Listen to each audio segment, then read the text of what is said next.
at 39 Essex chambers, specialising predominantly in court of protection applications in the property and financial affairs domain.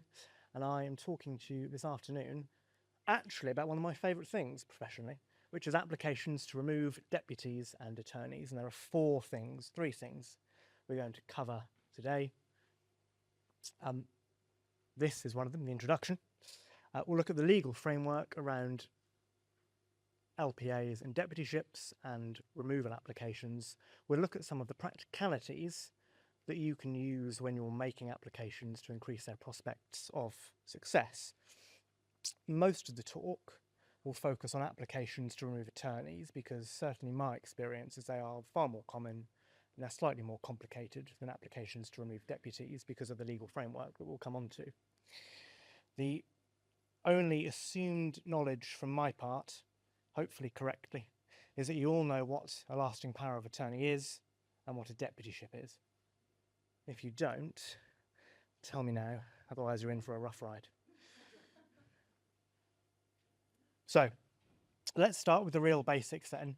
Who is actually bringing applications to remove attorneys and deputies? Well, largely there are three organisations or bodies that do these applications.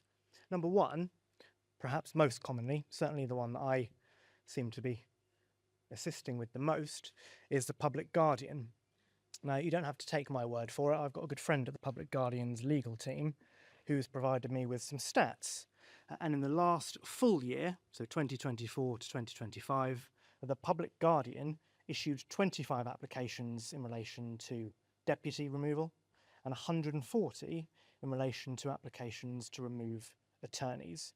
So you can see there that if you're a contentious court of protection solicitor and you're not doing these applications, you might want to think about doing them because there's a lot of work out there. These applications can be brought directly by family members who are aggrieved about what attorneys or deputies are doing, and they can also, certainly something that seems from my perspective to be increasing in popularity, is having them brought by local authorities. So most of you will be familiar with local authorities' safeguarding duties under Section 42.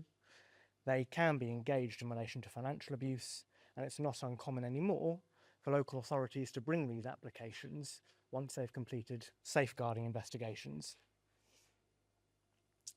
Now, those of you who are more familiar with the health and welfare side of the COP will know that it's not uncommon for P to bring proceedings in that domain. Does that happen here?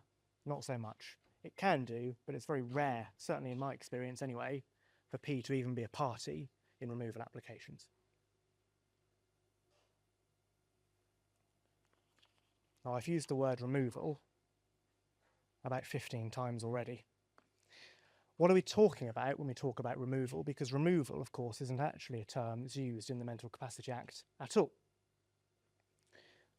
What we're talking about then is the multitude of options available to people to bring an end to the arrangements in place in relation to attorneys and deputies, both automatically, which we'll talk about in a second, and then via the court. So as I say, we'll start with LPAs, and the first thing that people need to be aware of is that it's not just all about the court. There are circumstances when lasting powers of attorney can conclude automatically. In fact, there are 5 circumstances, and they are the circumstances on the slide.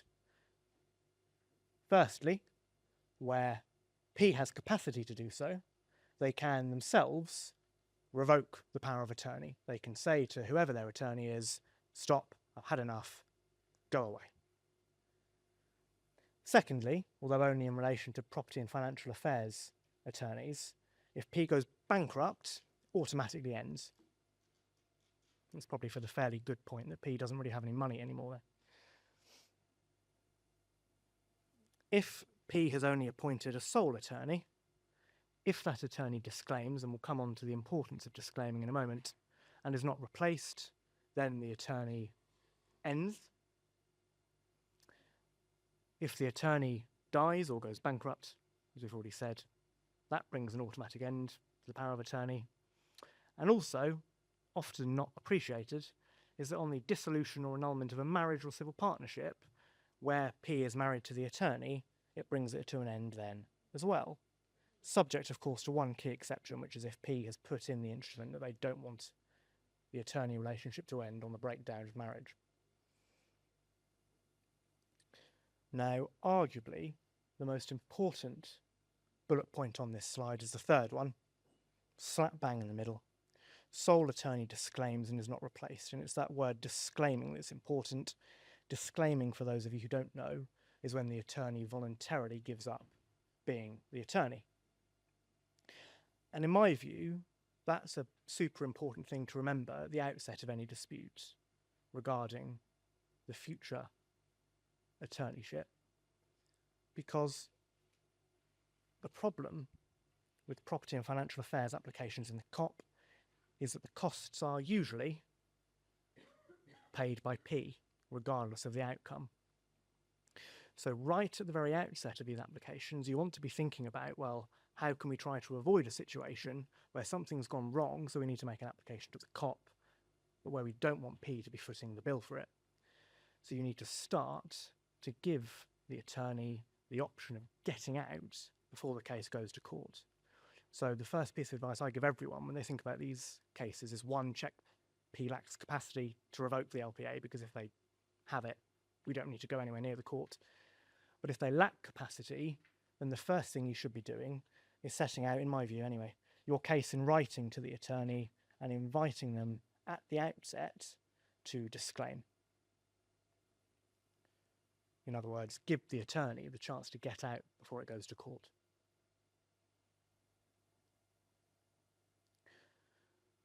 What if you've tried that, but the attorney says no? Well, then we need to think about the options available to the court to bring an end to the attorneyship. And as I say, these are the kinds of applications that can be made by family members if they're not being made by the local authority or the public guardian. What you need to understand in order to do so is what the court's powers are. And the court has a number of powers that can essentially bring an end to the P-attorney relationship. The first one is Section 22(2)(a) of the Mental Capacity Act. The court has the power to determine whether one or more of the requirements for the creation of a lasting power of attorney have been met.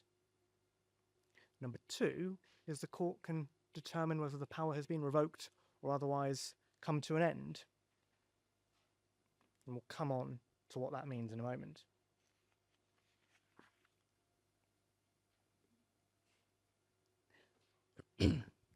As well as determining whether the formalities have been complied with or whether the instrument's been revoked, the court also has the power to direct the public guardian to cancel the registration of an LPA if it decides that the formalities for the creation of the power were not met, or it determines that the power has been revoked or otherwise come to an end, or the court decides itself to revoke the LPA. Now, I would draw this to your attention because unless you are the public guardian making these applications, there is a chance that you may not have read all of Schedule 1 to the Mental Capacity Act.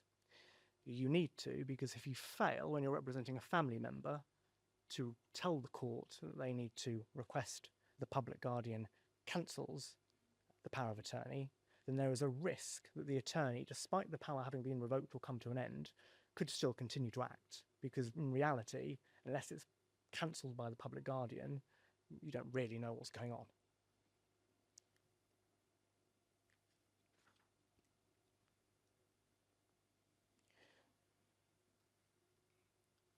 The other power that the court has, in Section 22(4), is to direct an instrument purporting to create the LPA. I love the language of this act. The court may direct in reality that an LPA is not to be registered, or if P lacks capacity to do so, revoke the instrument themselves, but it can only revoke a power of attorney if one of two conditions are met. Now, these conditions are not written this way in the Act, it's my summary of them, but they're on the slide. So firstly, if the court is persuaded that fraud or undue pressure was used to induce P to execute the LPA in the first place, it can revoke the instrument. Now, that sounds fairly self-explanatory. Fraud, fairly obvious. Undue pressure, not so much. There is, believe it or not, no case law at all, at least higher court authority on what undue pressure in this context means. Now, for those of you who do contentious probate, you'll know that there is a familiar concept to you all, undue influence. Now, there is a debate, and it crops up semi-frequently in these cases, as to whether undue influence, in the contentious probate sense, is in fact what undue pressure means. Personally, I think no. Had Parliament intended it to mean the same thing, it would have written undue influence in the Act and not undue pressure. So I think generally, and the better view, is that if the court had to consider what undue pressure was, it would apply the definition that some of you may remember when the Enduring Powers of Attorney Act was in force. There was a similar sentence in there, and there's a lot of case law in the context of EPAs as to what undue pressure means. The second condition is that the attorney has behaved, is behaving, or proposes to behave in a way that's beyond the scope of their authority or not in P's best interests. And that is where these kind of applications get really interesting, and we'll come on in a moment to what that means. Now, I've put suspension on the slide. The chances are, if you're representing an organisation or an individual who's issuing an application for revocation under section 22(4), you probably suspect and have evidence to prove some element of wrongdoing on the part of the attorney. And the problem, if you issue an application, is that the attorney knows you know about it, and they can start doing things with P's money. So what I generally encourage people to do is ask for an interim order suspending power under the LPA. In other words, the court looks at the application when it lands on the judge's desk. The judge says, well, we're not at a trial yet, but I think there's probably enough evidence to give me reason to believe that something has gone wrong here. Therefore, I'm suspending the power. And from that point on, the attorney can't do anything under the LPA. So that's a really important step to take at the outset to make sure that P's status quo is maintained.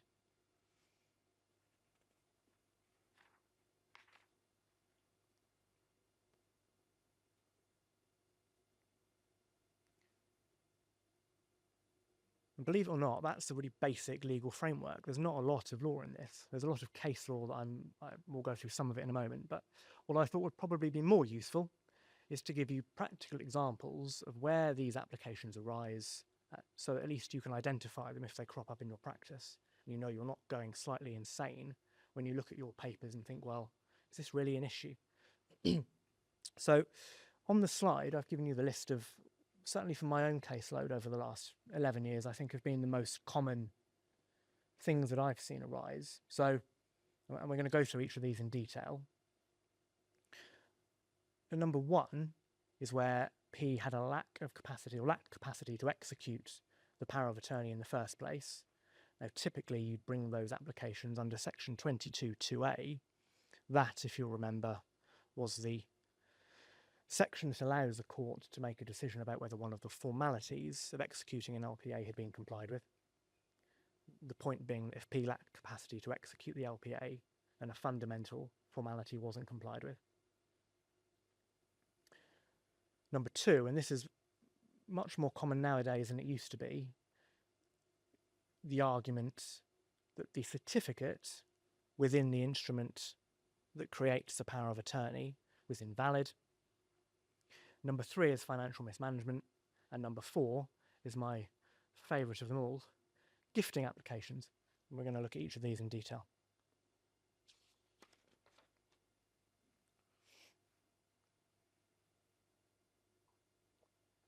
So, capacity to execute a power of attorney. So it's the usual statutory test of capacity under section 3(1) of the MCA that applies. I'm not going to go through what that is. You'll all be familiar with that. What is important to know is that the relevant information is in this decision here, so the Public Guardian and RI and others. Now, these applications tend to be brought by local authorities or the Public Guardian. They don't tend to be brought by family members, for the very good reason that family members don't often have the expertise to know if someone lacked capacity at all. Now, we'll come back to what RI says. number 3 is important. If you are embarking on an application to revoke an LPA on the basis that P lacked capacity to execute it at the time it was executed, then, probably sounds fairly obvious, you must make sure that you collate some evidence of P's capacity at the relevant time the LPA was executed. And this can come from a number of places. It sounds slightly odd, thinking, well, this could be 10 years in the future. What on earth are we supposed to have? Well, if a solicitor executed or assisted P execute the LPA, they will have often had a capacity assessment completed, contemporaneous capacity assessments obviously being the best evidence. But that's not always the case. If you don't have that contemporaneous evidence, then you want to be thinking about building up a picture, a broader picture of P's capacity at the time. So collating things like GP records, medical records, evidence from memory clinics, evidence from safeguarding investigations at the local authority, evidence from the certificate provider about the steps that they took to ascertain P's capacity at the relevant time. And if you collate all of that together, you may not have the direct answer to the question that you need, but you will probably, hopefully, have enough evidence to begin to build up a picture of what P's capacity was like at the time. And that's important because the court, in my experience anyway, won't reject your application outright. It doesn't tend to look at capacity evidence retrospectively with the same level of detail that it does in relation to, say, a health and welfare application you're making. If you're bringing an application to, I don't know, say that P lacks capacity to engage in sexual relations or lack of capacity to marry or something like that, the court will want to see a cast iron COP3 at the outset. Not always the case so much with these kind of cases because they know how difficult it is to get that evidence.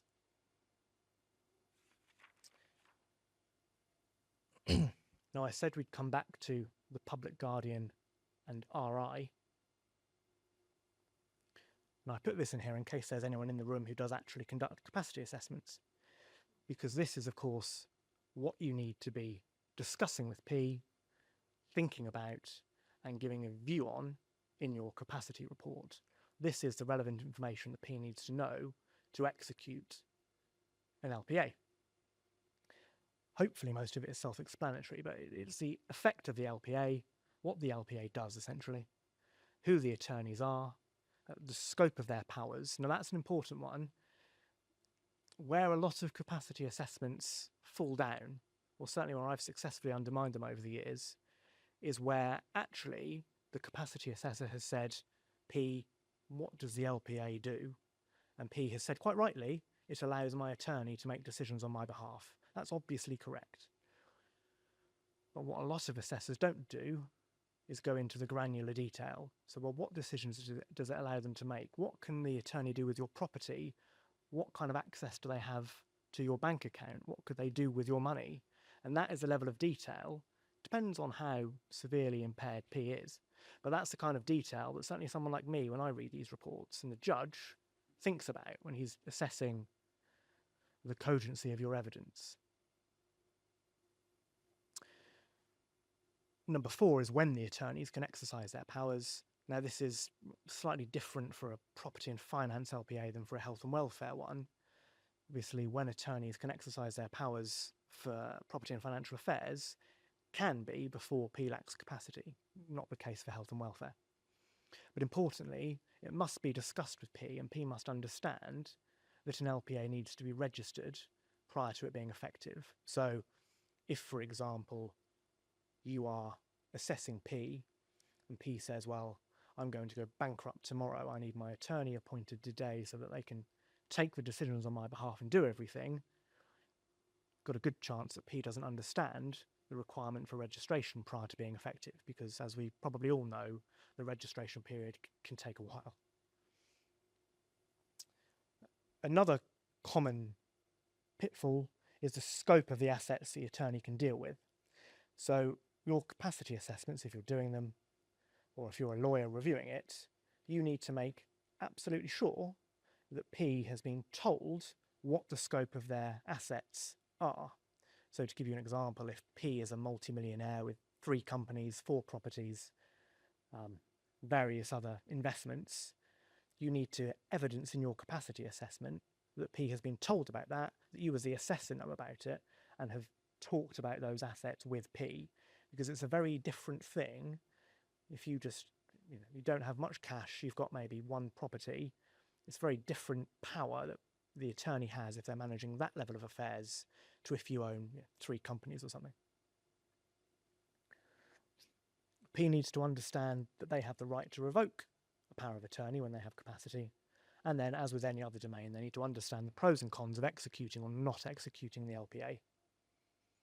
And that doesn't necessarily have to be the level of depth that you might expect. Some people go really, really in detail about it. It can be as straightforward as, well, I pay rent on a property. If I don't have an attorney to do that for me, the rent won't get paid and my property is at risk. Depends on the circumstances. It's why it's important as a capacity assessor you understand what the relevant information is, because it is the one key thing that's fact specific in your job.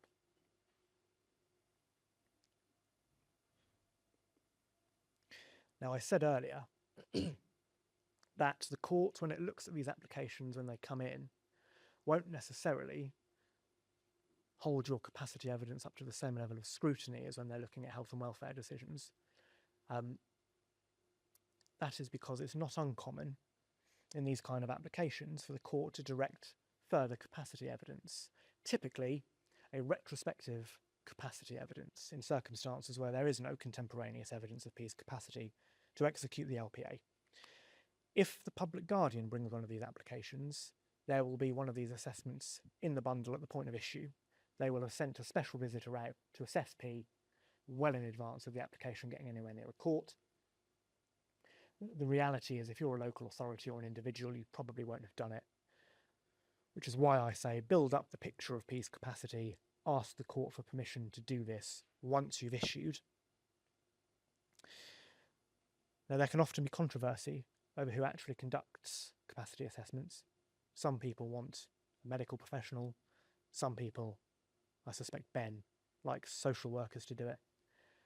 My view is that the best evidence in removal applications is neither of those. The best evidence comes from a special visitor. It's one of the rare times when you actually do think to yourself, well, you probably do want a special visitor to do the capacity assessment, because actually, unlike your consultant psychiatrist, unlike your social worker, the one area that a special visitor looks at more than most is retrospectively assessing capacity. So it is absolutely, in my view, worth asking the court for a special visitor to do it.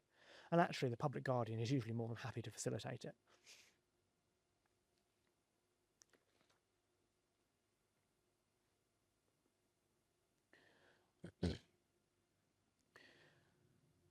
As well as your retrospective capacity assessment, what else do you need?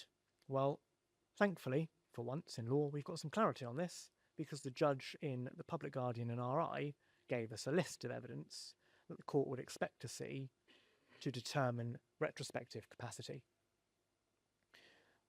Number 1, evidence from the certificate provider. Evidence from family members and carers as to presentation at the time, so that's why I say you should be building up medical evidence of what's been going on. Professional evidence such as social care records or medical records, and then lastly, the retrospective capacity assessment. So if we think practically how we're going to obtain this, evidence from the certificate provider, relatively straightforward. Public guardian will write to the certificate provider in every application it issues. Again, if you're for a local authority or an individual, no reason why you can't do that. Can't promise the certificate provider will engage with you, but at least you've taken the steps to try to get them to engage. Evidence from family members and carers, well, it depends exactly who it is as to how you go about getting this evidence. If it's professional evidence, such as social care evidence, or from carers, then you probably want to think about asking for a third-party disclosure order at the point you issue your application.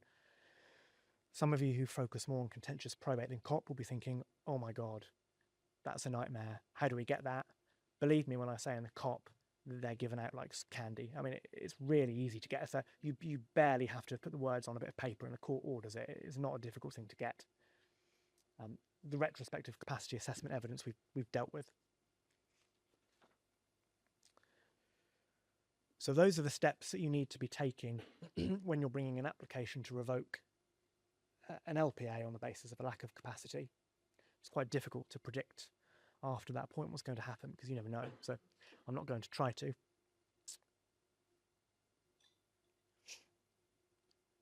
The next category of case that crops up nowadays anyway is where the court is asked to determine whether the certificate provided is valid. Now, the requirement for a certificate is at paragraph 2(1)(e) of Schedule 1 to the Mental Capacity Act.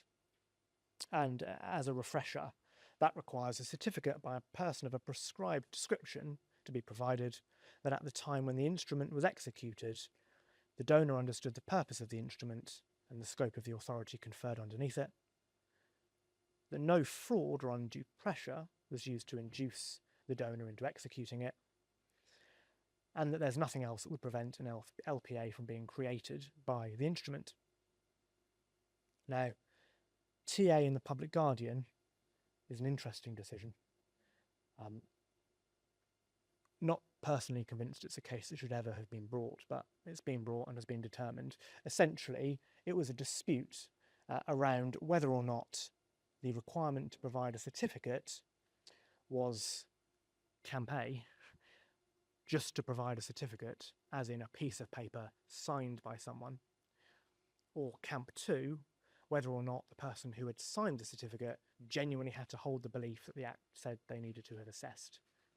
I.e., if you're the certificate provider, do you walk into a room with P, sign a certificate, job done? Or do you actually have to sit down, have a conversation with P, work out if they're being induced to enter the LPA, if fraud is being used, if they understand the purpose of the instrument?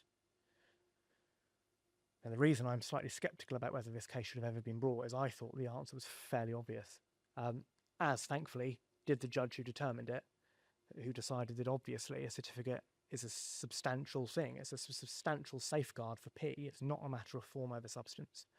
So the court said, yes, as a certificate provider, you need to be persuaded of the matters in the Act that you're meant to be assessing, and actually, now you've brought it to our attention, the court has the power to investigate whether the certificate provider did in fact hold that valid opinion. So the impact of TA and that litigation has been, certainly from my perspective, to create a whole new category of case that is now routinely being brought either in isolation or tacked on to another kind of application.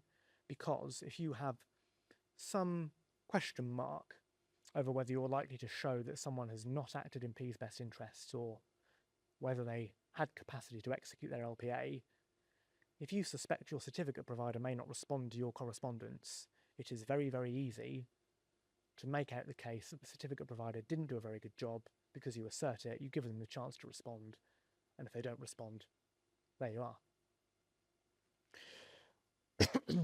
Some of you might think, well, isn't there an evidential burden to overcome and a standard of proof? There is. It tends to be treated as a very low threshold in these cases. What then if you're defending an application? What do you need to do? Well, the obvious answer, I think, is to speak to the certificate provider and get their evidence of exactly what happened at the point the certificate was executed. Where were they? What did they say to P? What conversation was had? How did they determine P's capacity?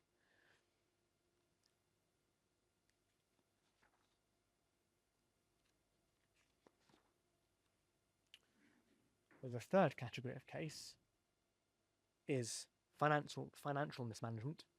And there are, as I've said on the slide, a whole host of things that can go wrong in the management of P's finances that allow you to have the argument that it's not been in their best interests and that therefore the attorneyship should be set aside. I've given you a list. Because of time, I'm not going to go through them all, but some of the things that do crop up is where attorneys have purchased property for themselves.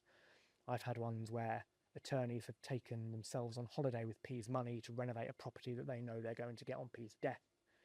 You see classic cars getting bought, you see boats getting purchased, you see in the case of Ree Buckley, which was the case that Heleth was talking about earlier, an attorney buying a gecko farm with P's money.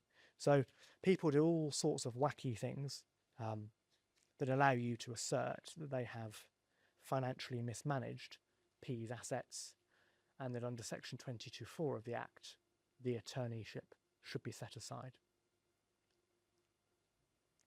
Now, the reason I've rushed through that slightly is that I've not got long left, and we're coming on to my favourite case, which is gifting.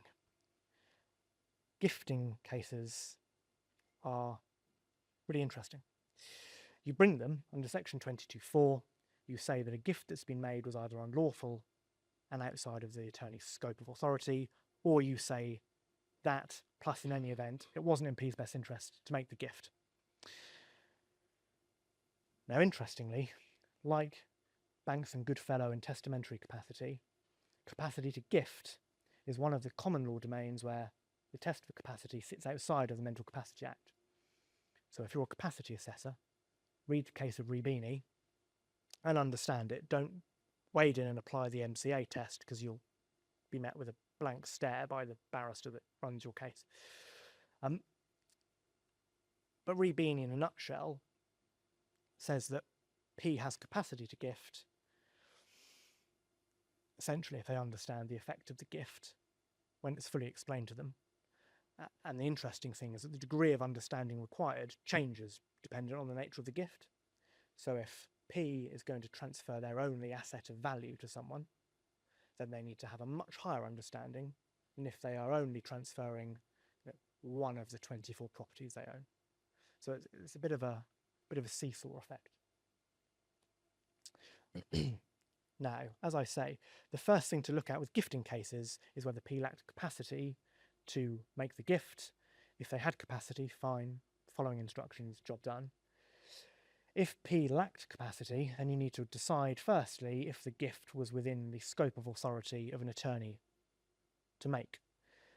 An attorney is only authorised to make gifts by virtue of the Mental Capacity Act in two circumstances. And if a gift is made and it's not in these two circumstances, then it was unlawful. So circumstance 1 is on customary occasions, which is defined in the Act as birthdays, Christmas. And there's another caveat that escapes me now.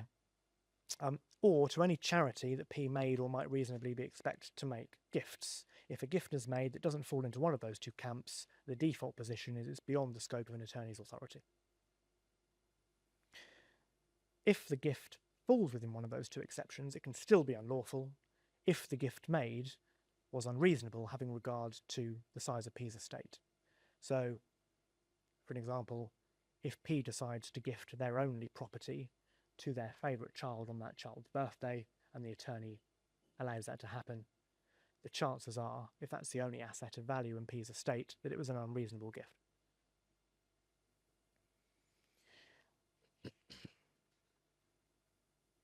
Interestingly, if you're defending one of these applications, my top tip, yes, you're going to defend it on the basis that either it was within the scope of your authority or it was in P's best interests to make the gift. Why not think about asking the court to give you retrospective approval for the gift in case you are successful in defending your application? So that's the first stage, ascertaining whether the gifting was within the scope of authority. The next stage is to work out if it's in P's best interests. Loads of case law on this that I'm not going to go through for time, but there are 2 points that I would draw to your attention. Number 1 is succession planning in the case of the public guardian in Lutz. A gift is unlikely to be considered in P's best interests if it interferes with their succession planning. In other words, if P has a will, and that will says, I want to give my daughter a legacy on death of 50% of the value of my estate. If, whilst P is alive, you gift away 75% of their estate, then you have interfered with their succession planning by preventing them from doing what they'd intended to do on death. You shouldn't be doing that. The other point that comes up all the time, that is of particular interest to those of you I suspect who do estate planning, is the question of tax mitigation. Often, as I suspect most of you know, gifts are done with a view to avoiding inheritance tax or other capital gains or whatever it is. tax mitigation is not automatically assumed to be in P's best interests.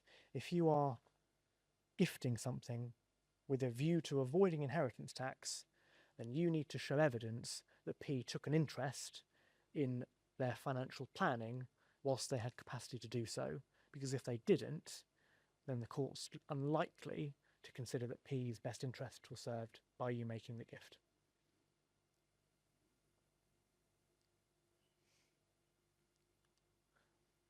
Now I've got 5 minutes left, so we're going to rattle through deputyship. Thankfully, deputyship is much easier. If you want to revoke a deputyship, be it a lay deputyship or a professional deputyship, the provision that you need to rely on is section 16(8) of the Mental Capacity Act. That gives the court the power to revoke a deputy, because effectively it has the power to vary or discharge an earlier order. And it used to be the case that when people made these applications, they would rely solely on subsection 8 and say, effectively, the same test that applies to set aside an LPA applies for a deputyship. That's no longer the case, because in 2024, the case of CL and Swansea Bay University Health Board was decided. And that changed the law substantively, so now any application to revoke or vary a deputyship order can be based solely on a best interest analysis. So when you're making an application to revoke a deputyship, yes, you bring it under section 16, subsection 8, but what you need to do is say it's in P's best interests to revoke the deputyship. These are the common issues that arise. So where the deputy has failed to provide an annual report to the public guardian, where they failed to pay the annual supervision fee, where their actions have essentially led P to be in a worse financial position, or, and the last two are linked really, where there's been a relationship breakdown with the deputy and a P's family member. That often arises because the family member disagrees with what the deputy is doing with P's money.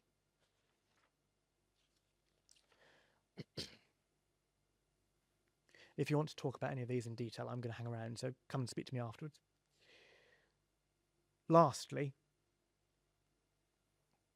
in either case, if you successfully apply to set aside an LPA, or you successfully revoke a deputyship, the case doesn't end there. You need to think about the future. And this actually is something that comes second nature to most cop lawyers, because we're always thinking about the future and how a P's best interest served. You've resolved the problem. You've got rid of the problem of the deputy, the dodgy deputy, the bad attorney. But what happens now? Because the chances are you've got P who's got some money. How is that managed? So what you need to be thinking about is the future state of affairs at the same time.